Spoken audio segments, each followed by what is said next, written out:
Hello everyone, welcome back to the channel.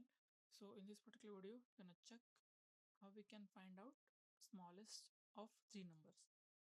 So without wasting any time, let's get started. First, I will create public static void method. We'll give method name as a find smallest number. Find smallest number. We will need three numbers: a, int b, and int c. And out of three numbers, we'll print whatever the smallest number is. So for that, we'll use if else condition. First, we'll check a is smaller than b and c. Like a is less than equal to b and a is less than equal to c.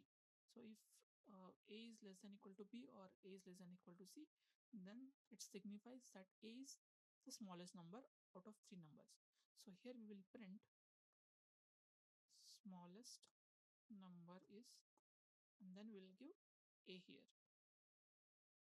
Now in next uh, if condition, we will check that b is less than equal to a and b is less than equal to c. What this signifies is that b is less than a and c. So b will become the smallest number. So I will just copy paste the out statement here, and here we will print b.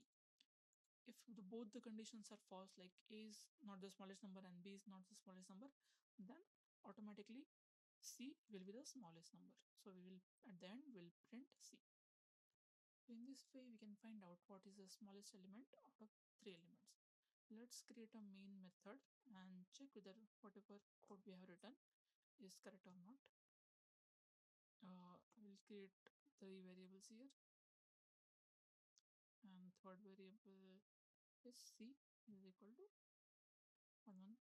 Okay, and I will pass all these variables to the method a comma b comma c. Now this method will print whatever the smallest number out of these three numbers. As of now, a is small and its value is 56, so it's supposed to print 56. Let's see. So here you can see it is correctly printing 56 as the smallest number. If I change the values, if I put it a as 156, then the smallest number will be 98. Now when I am executing the program, it should print 98 as a result. Here you can see it is printing 98. So in this particular way, we can find out what is the smallest number out of three given numbers. So that's it for this particular video. We'll meet you in the next video.